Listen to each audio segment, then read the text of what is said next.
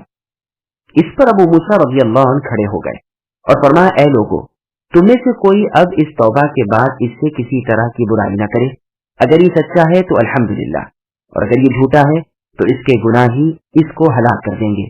یہ شخص ایک مدت تک تو ٹھیک رہا، لیکن پھر نکل کھڑا ہوا، اللہ نے بھی اس کے گناہوں کے بدلے سے غارت کر دیا اور یہ مار ڈالا گیا۔ علی نائی ایک اسدی شخص نے بھی لڑائی کی، راستے پرخطر کر دیے، لوگوں کو قتل کیا، مال لوٹا۔ سالار لشکر اور رعایا نے ہر چند اسے گرفتار کرنا چاہا، لیکن یہ ہاتھ نہ لگا۔ ایک مرتبہ یہ جنگل میں تھا، جو ایک شخص کو قرآن پڑھتے سنا اور وہ اس وقت یہ آیت تلاوت کر رہا تھا، قل یا عبادی الذین اسرفوا، یعنی اے نبی میرے ان بندوں سے کہہ دیجئے جنہوں نے اپنی جانوں پر زیادتی کی ہے، اللہ کی رحمت سے مایوس نہ ہو۔ یہ اسے سن کر رک گیا اور اس سے کہا، اے اللہ کے بندے، یہ آیت مجھے دوبارہ سنا۔ اس نے پھر پڑھی۔ اللہ تعالیٰ کے اس فرمان کو سن کر کہ وہ اپنے بندوں کو مخاطب کر کے فرماتے ہیں، اے میرے گنہگار بندو، تم میری رحمت سے نا امید نہ ہو جاؤ، میں سب گناہوں کے بخشنے پر قادر ہوں، میں غفور الرحیم ہوں۔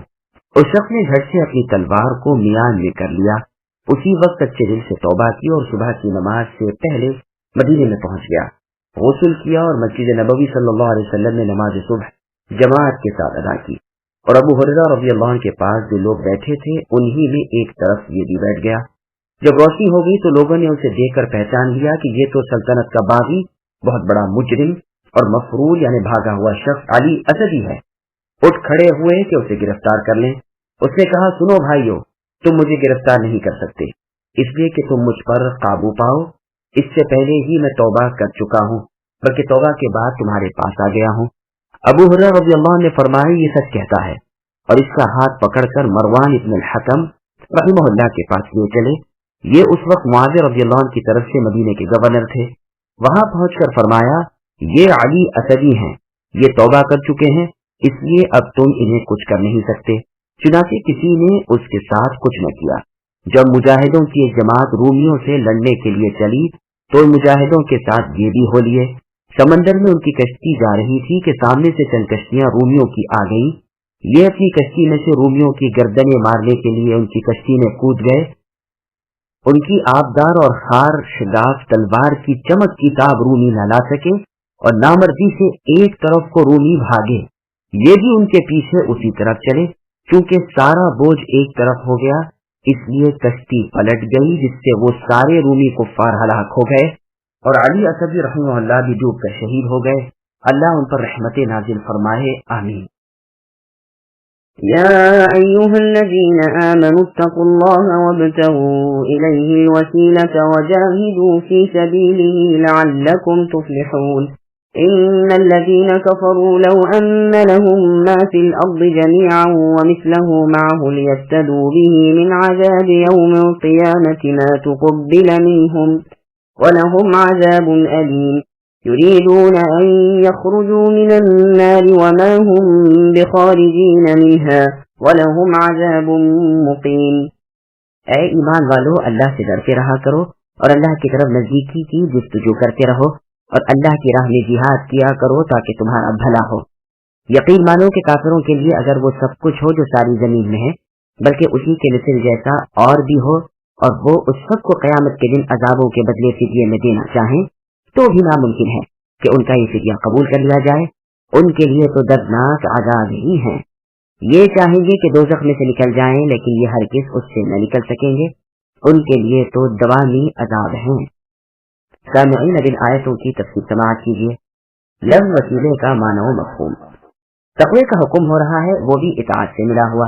مطلب یہ ہے کہ رب کے منع کردہ کاموں سے رکے رہو، اللہ کی طرف قربت یعنی نزدیکی تلاش کرو۔ یہی معنی وسیلے کے ابن عباس رضی اللہ عنہما سے منقول ہے، جیسا کہ امام طبری نے ذکر فرمایا۔ نیز مجاہد، ابو وائل، حسن ابن زید اور بہت سے مفسرین رحمہ اللہ سے بھی یہ مرضی ہے۔ قتادہ رحمہ اللہ فرماتے ہیں، اللہ کی اطاعت اور اللہ کی مرضی کے اعمال سے اللہ سے قریب ہوتے جاؤ۔ یہ روایت بھی ابن جریر طبری کی ہے۔ ابن زید رحمہ اللہ نے یہ آیت بھی پڑھی، اولئک الذین یدعون یبتغون الی ربہم الوسیلہ، جنہیں یہ مشرکین پکارتے ہیں وہ تو خود ہی اپنے رب کی نزدیکی کی جستجو میں لگے ہوئے ہیں۔ ائمہ رحمہم اللہ نے وسیلے کے جو معنی اس آیت میں کیے ہیں، اس پر سب مفسرین کا گویا اجماع ہے، اس میں کسی ایک کا بھی بالکل خلاف نہیں۔ امام ابن جریر رحمہ اللہ نے اس پر ایک عربی شعر بھی وارد کیا ہے، جس میں وسیلہ قربت اور نزدیکی کے معنی میں مستعمل ہوا ہے۔ وسیلے کے معنی اس چیز کے ہیں جس سے مقصود کے حاصل کرنے کی طرف پہنچا جائے، اور وسیلہ جنت کی اس اعلیٰ اور بہترین منزل کا نام ہے جو رسول اللہ صلی اللہ علیہ وسلم کی جگہ ہے، عرش سے بہت زیادہ قریب یہی درجہ ہے۔ صحیح بخاری شریف کی حدیث میں ہے، جو شخص اذان سن کر اللہم رب هذه الدعوۃ التامہ پوری یہ دعا پڑھے، اس کے لیے میری شفاعت حلال ہو جاتی ہے۔ مسلم کی حدیث میں ہے، رسول اللہ نے فرمایا، جب تم اذان سنو تو جو مؤذن کہہ رہا ہو وہی تم بھی کہو، پھر مجھ پر درود بھیجو، ایک درود کے بدلے تم پر اللہ تعالیٰ 10 رحمتیں نازل فرمائیں گے۔ پھر میرے لیے تم اللہ تعالیٰ سے وسیلہ طلب کرو، وہ وسیلہ جنت کا ایک درجہ ہے جسے صرف ایک ہی بندہ پائے گا، مجھے امید ہے وہ بندہ نہیں ہوں، بس جس نے میرے لیے وسیلہ طلب کیا اس کے لیے میری شفاعت واجب ہو گئی۔ مسند احمد میں ہے، رسول اللہ نے فرمایا، جب تم مجھ پر درود پڑھو تو میرے لیے وسیلہ مانگو۔ پوچھا گیا وسیلہ کیا ہے؟ فرمایا جنت کا سب سے بلند درجہ جسے صرف ایک شخص ہی پائے گا، اور مجھے امید ہے کہ وہ شخص میں ہو جاؤں۔ طبرانی میں ہے، رسول اللہ صلی اللہ علیہ وسلم نے فرمایا، تم اللہ تعالیٰ سے دعا کرو کہ اللہ تعالیٰ مجھے وسیلہ عطا فرمائے، جو شخص دنیا میں میرے لیے یہ دعا کرے گا میں اس پر گواہ یا اس کا سفارشی قیامت کے دن بن جاؤں گا۔ تقوی کا معنی یعنی ممنوعات سے روکنے اور احکام کے بجا لانے کا حکم دے کر پھر فرمایا کہ اللہ کی راہ میں جہاد کرو، مشرکین و کفار کو جو اللہ کے دشمن ہیں، اللہ کے دین سے الگ ہیں، اللہ کی سیدھی راہ سے بھٹک گئے ہیں، انہیں اے مسلمانوں قتل کرو۔ ایسے مجاہدین بامراد ہیں، فلاح و فلاح، سعادت و شرافت انہی کے لیے ہے، جنت کے بلند بالا خانے اور اللہ کی بے شمار نعمتیں انہی کے لیے ہیں۔ یہ اس جنت میں پہنچائے جائیں گے جہاں موت و فوت نہیں، جہاں کمی و نقصان نہیں، جہاں ہمیشگی کی جوانی اور ابدی صحت اور دوامی عیش و عشرت ہے۔ اپنے دوستوں کا نیک انجام اللہ تعالیٰ بیان فرما کر اب اپنے دشمنوں کا برا نتیجہ ظاہر فرماتے ہیں کہ ایسے سخت اور برے عذاب انہیں ہو رہے ہوں گے کہ اگر اس وقت روئے زمین کے مالک ہوں بلکہ اتنا ہی اور بھی ہو تو ان عذابوں سے بچنے کے لیے بطور بدلے کے سب دے ڈالیں، لیکن اگر ایسا ہو بھی جائے تو بھی ان سے اب فدیہ قبول نہیں، بلکہ جو عذاب ان پر ہیں وہ دائمی، ابدی اور دوامی ہیں۔ جیسے اور جگہ ہے کہ جہنمی جب جہنم سے نکلنا چاہیں گے تو پھر دوبارہ اسی میں لوٹا دیے جائیں گے، بھڑکتی ہوئی آگ کے شعلے کے ساتھ اوپر آ جائیں گے کہ داروغے انہیں لوہے کے ہتھوڑے مار مار کر پھر قعر جہنم میں گرا دیں گے۔ غرض ان دائمی عذابوں سے چھٹکارا محال ہے۔ صحیح مسلم میں ہے، رسول اللہ صلی اللہ علیہ وسلم فرماتے ہیں، ایک جہنمی کو لایا جائے گا، پھر اسے پوچھا جائے گا کہ اے آدم کے بیٹے، کہو تمہاری جگہ کیسی ہے؟ وہ کہے گا بدترین اور سخت ترین۔ اس سے پوچھا جائے گا